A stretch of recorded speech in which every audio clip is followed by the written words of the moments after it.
And then we've got another game, which is another absolute favorite of mine, which is now taking on a legacy spill, and it's a legacy aspect. And this is Ultimate Werewolf Legacy. Now, I've got to say, right, Ben, when I was looking at this, I was thinking to myself, how do you legacy a werewolf game? And then it occurred to me, I had a moment. I went, bing! I know exactly how you legacy something like this. Okay, a legacy means that it's something that sticks with you through the rest of the game. Yeah. So you become a werewolf. Okay, and then when you change back, not all of you change back.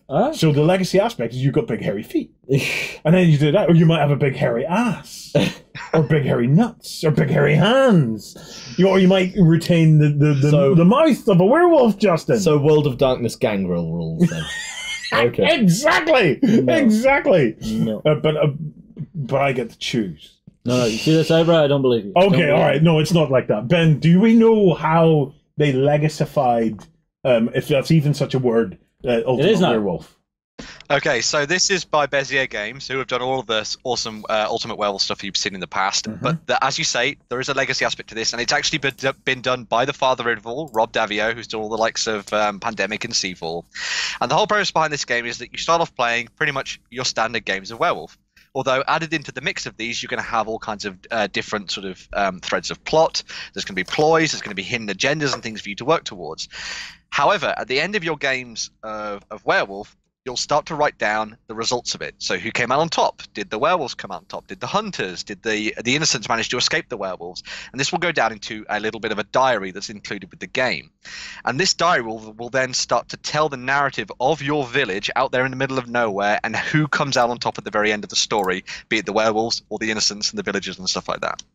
So it's sounding pretty cool. I like the idea of a sort of long-running story that develops over the different games, and it means that every time you come back to it, your family in Ultimate Werewolf Legacy is going to have different sort of things to strive towards in the game. So maybe in one game you want to try and be the ones that come out on top.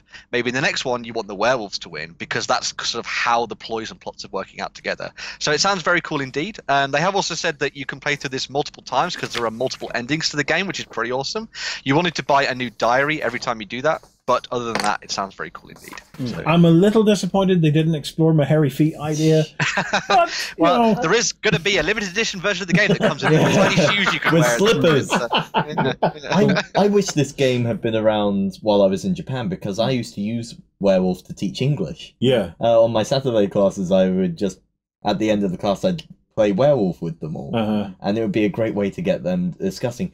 This would have been even better, because I could have had them putting in diary entries and working out. Do you know how many copies of the game you'd have to pick up to get that many diaries? Well, I could give cheap diaries for each of them. Well, one of the slight drawbacks of all of this is we only ever play Ultimate Werewolf in the pub. Yeah. I'm not sure about the legacy aspect, because I'm not sure any of us would A, remember to write in the diary, or B, work out what the hell's going on the next time we come to the pub. Diary. No, I love you. You would have to have a DGM. A drunk games master? No, designated games master. Oh, a designated games master. The one person who's not allowed to drink to track your progress.